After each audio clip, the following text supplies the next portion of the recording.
Bago tayo magsimula sa kwentong ito, huwag kalimutang mag-subscribe sa Kuya Ken Takutan at i-click ang bell icon para lagi kang updated sa mga bagong kwentong nakakakilabot na i-upload namin. Hello Kuya Ken, ako nga pala si Teacher Trev. Nagtuturo ako ng fine arts sa isang lumang paaralan dito sa Davao City. Isang institusyon na higit 70 taon na ang tanda kahit nasa gitna ito ng lungsod. Kilala pa rin ito sa mga kwento na kababalaghan. Sabi nga ng mga matatagal ng guro, ang bawat gusali dito ay may sariling multo. Noong una, akala ko biro lang. Pero nung ako na mismo ang nakakanas, doon ko lang naintindihan kung bakit ayaw nila mag-overtime kapag gabi na. Bago pala ako noon sa paaralan, bagong instructor, idealistic at excited pa sa pagtuturo. Na-assign ako sa evening class, 5 PM hanggang 7 PM sa ika-4 na palapag ng main building. Hindi ko alam kung bakit doon ako nilagay, gayong madalas walang ibang klase sa floor na iyon sa ganoong oras. Ang sabi ng admin sa akin, malaki kasi yung studio, sakto sa art performance ninyo. Hindi ko na lang pinansin at tinanggap ang pag-assign sa akin. Hanggang isang araw, maaga akong umakyat sa room para maghanda ng mga materyales. Habang paakyat ako sa hagdan, napansin kong unti-unti nang dumidilim sa labas. Ang mga fluorescent lights sa hallway, kalahati na lang ang gumagana. Pagdating ko sa 4th floor, halos marinig ko ang echo ng sarili kong yapak. Tahimik, wala pang ibang tao. Binuksan ko ang pinto ng studio at bumungad sa akin ang isang malaking lumang silid na may mga pintura pa sa dingding, mga serang kabalyete sa gilid at lumang kahoy na sahig na kumikiskis kapag nilalakad. Nilapag ko ang mga gamit ko sa mesa, nagbukas ng ventilador at sinilip ang bintana. Kita ko mula roon ang ilaw ng kalsada. Pero sa loob ng building, puro dilim na. Maya-maya, pumasok na rin ang ilang estudyante. May mga pamilyar na muka, may mga tahimik lang, may mga nagkukwentuhan. Umupo sila sa kanilang lugar, habang ako naman ay naglilista ng attendance. Nang makumpleto sila, sinabi ko, "Okay guys, warm up muna tayo. Gagawa tayo ng roleplay tungkol sa isang topic, emotion through art." Excited ang mga estudyante. Tumayo ang ilan. Naghanda ng improvised props. May mga nag-asakan pa. Naging maingay ang buong silid. Mga halakhak, sigawan at biruan. Kahit ako napapangiti. Habang pinagmamasdan ko sila, napasilip ako sa labas ng pinto. Tahimik pa rin ang hallway, walang dumadaan. Pero parang may malamig na hangin na dumadaloy mula sa dulo ng koridor. Nang simulan na ang roleplay, natuwa ang lahat. Yung ibang grupo, todo acting. Yung isa, sumigaw ng malakas, kaya nagtawanan palalo ang klase. Pero sa gitna ng kasiyahan, napansin kong parang biglang bumigat ang paligid. Parang may malamig na hangin na dumaan sa pagitan namin. Sabi ko, "Guys, kalma na tayo. Gabi na, baka may klase pa sa baba." Pagkasabi ko noon, bigla na lang nagbago ang hangin ng silid. Para bang may humigop na init. Tumahimik bigla ang electric fan kahit naka-on pa. Ang mga estudyante, unti-unting natahimik din. Sinabihan ko silang hatakin ng mga upuan at bumuo ng bilog para sa next activity. Gusto kong mas magaan ang mood kaya nagbiro pa ako. "Sige, circle muna tayo para safe. Wala mo na magdadrama ha." Habang inayos nila ang mga upuan, napatingin ako sa isang lalaking estudyante na nakaupo sa bandang likod, malapit sa isang sulok na halos hindi naaabot ng ilaw. Habang pinagmamasdan ko siya, parang may kung anong gumagalaw sa likod niya. Akala ko nung una anino lang. Pero nang tumingin ako ng mabuti, nakita kong may batang maliit, sobrang itim, parang balot sa putik. Bigla itong tumakbo at nagtago sa likod ng lalaking iyon. Napahinto ako sa aking nakita. Hindi ako agad nakapagsalita, parang natuyo ang lalamunan ko. Ilang segundo akong nakatingin lang sa direksyon na iyon. Naramdaman kong naninigas ang mga kamay ko sa lamig. Sabi ko sa kanila, pilit na kalmado ang boses, "Guys, wag muna kayong mag-ingay ha, sandali lang." Nagkatinginan ng lahat. Ang iba, napansin na rin siguro ang kaba sa mukha ko. Lumipas ang ilang minuto ng katahimikan. Tanging tunog lang ng ventilador at mahinang pagaspas ng kurtina ang maririnig. Maya-maya, nagsalita yung lalaking estudyante. Mahina lang pero nanginginig ang boses niya. "Sir, uwi na po tayo." Napatingin ako sa kanya at sabi ko, "Wait lang, patapos na rin naman tayo." Tumahimik ulit ang klase. Pero ilang segundo pa lang, nagsalita ulit yung estudyante. Mas mahina pa ngayon, parang naiiyak. "Sir, uwi na po tayo. kasi kanina pa po may kumakalabit sa likod ko. Doon na nagsimulang magpanik ang ilan. May isa sa kanila ang napasigaw. Sir! May dumaan sa labas! Paglingon namin sa pinto, nakita naming may anumang anino na dumaan sa hallway. Mabilis, parang bata. Ang nakakakilabot pa, kahit walang ilaw sa labas, kita naming itim na itim iyon. Parang aninong mas madilim pa sa dilim. Ligpit na kayo, utos ko agad. Walang tatakbo, sabay-sabay tayong bababa. Isa-isa silang nag-ayos ng gamit. Ang ilan, nanginginig. Ang iba, tahimik lang na umiiyak. Ako naman, pilit kong pinapakalma ang sarili habang pinagmamasdan ng paligid. Bago ako lumabas ng silid, sinilip ko ulit ang sulok na pinagtataguan ng bata kanina. May naiwan na bakas ng putik, maliit lang, parang yapak ng bata. Pagkatapos nilang magligpit, sabay-sabay kaming bumaba.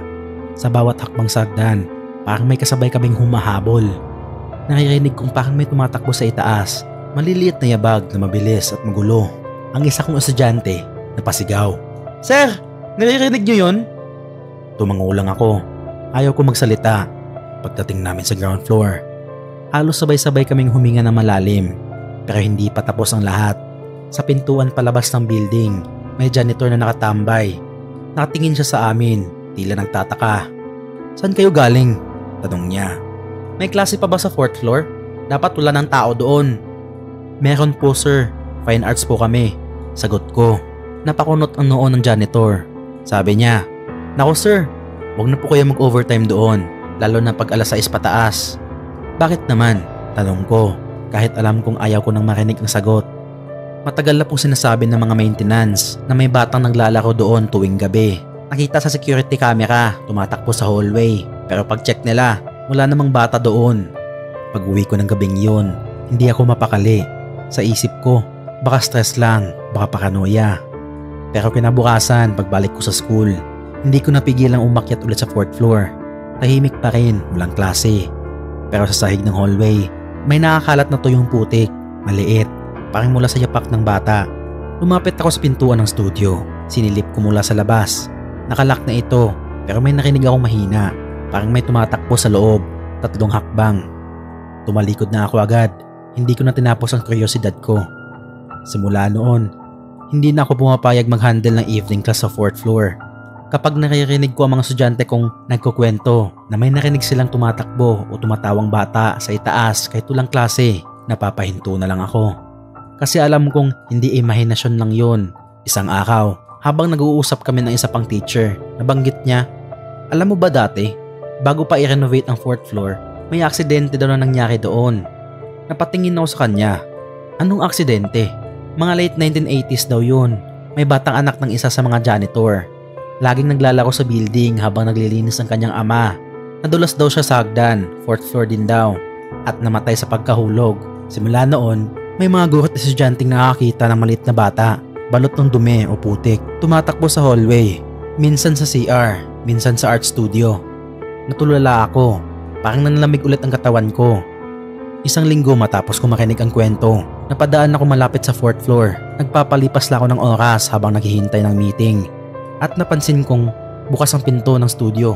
Akala ko may gumagamit. Sinilip ko, wala namang tao. Pero sa gitna ng silid, may nakatumpok na mga upuan, pabilog. Katulad ng ginawa namin nung gabing iyon. At sa mismong gitna ng bilog, may maliit na basang yapak. Isa lang, parang paalis. Naglakad ako pa atras, makahang sinaka ang pinto. At mula noon, kahit mag-overtime pa ako sa ibang floor, hindi ko na muling inilapitan ang 4th floor. Hanggang ngayon, tuwing naririnig kong binabanggit ng mga estudyante ko ang batang itim na tumatakbo sa studio, kinikilabutan pa rin ako. At sa tuwing bumubuhos ang ulan, habang lumalakas ang hangin, lagi kong naiisip, baka bumabalik lang siya para maglaro. Pero sa maling oras, sa maling lugar. Tahimik na ang eskwelahan ng gabing iyon. Gabi na, at halos lahat ng estudyante ay umuwi na. Pero may isa pang naiwan, si Raymond, isang fine arts student na mahilig magtagal sa studio sa 3rd floor ng building na malapit sa activity center. May ginagawa siyang project kaya hindi niya namalayang gabi na pala. Nang tiningnan niya ang oras, alas 8 na ng gabi. Tahimik na tahimik sa paligid. Tanging ugong lang ng fluorescent light at hampas ng hangin sa mga jealousy windows ang maririnig. Lumabas siya saglit sa hallway para maghanap ng signal. Habang hawak niya ang cellphone, napansin niyang may papalapit na matandang lalaki, nakabarong at may bitbit na parang folder o envelope. Maayos ang bihis, pero may kakaibang lamig sa presensyang dala nito. Tahimik lang ito naglakad at tumaan sa harap niya. Akala ni Raymond faculty o bisita na naligaw galing activity center. Nilampasan lang siya ng matanda at nang muli niya itong nilingon, nawala ito. Walang yapak, walang ingay sa pinto at walang kahit anong indikasyon na may dumaan sa kabilang dulo. Kinilabutan siya kaya dali-dali niyang kinuha ang gamit at bumaba. Pagdating sa ground floor, nadaanan niya ang security guard. Tinanong niya ito, halatang kinakabahan. "Kuya, mayroon bang event sa activity center? Parang may guest kasi na nawawala sa 3rd floor." Nagulat ang guard. "Wala naman sir. Ang grounds nga kami ngayon para pauwiin ng mga estudyante. Wala namang event simula kahapon." Nanlamig si Raymond kasi kung walang event, sino yung matandang nakabarong? Fast forward.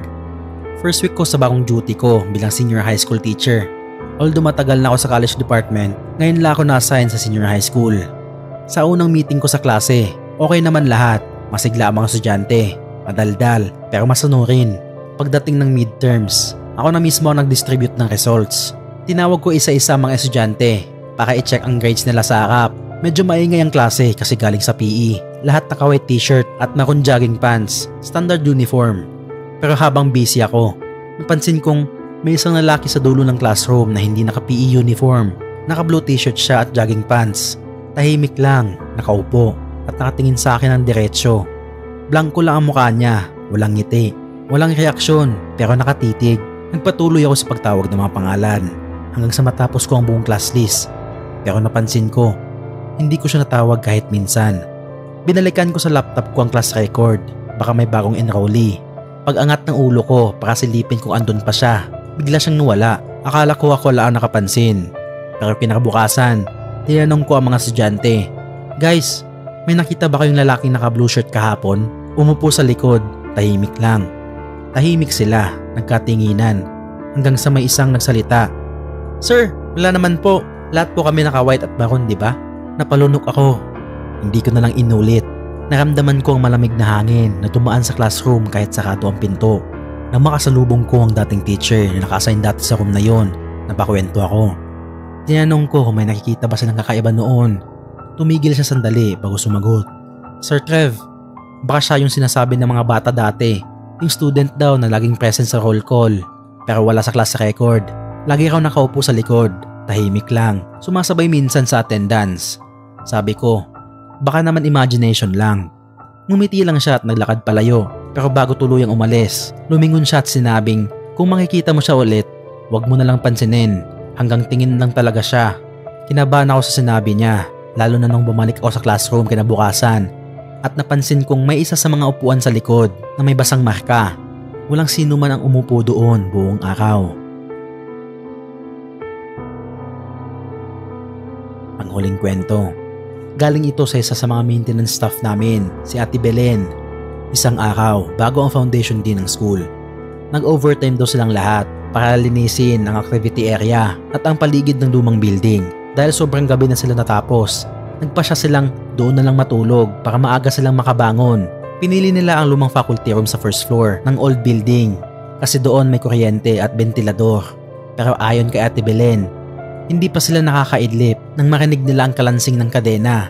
Parang kinakaladkad sa hallway. Akala nila may naglilibot lang na guard. Pero nang silipin nila sa pinto, walang tao. Bumalik sila sa higaan. Pero ilang minuto lang ay narinig na naman nila. Mas malakas. Parang galing sa ikatlong palapag.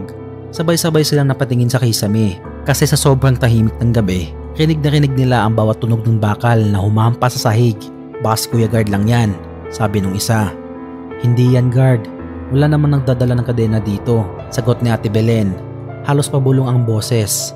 Hanggang sa marinig nilang bumababa ang tunog mula 3rd floor, 2nd floor, tapos sa tapat mismo ng pinto nila. Tahimik silang lahat. Walang ni isang gumalaw.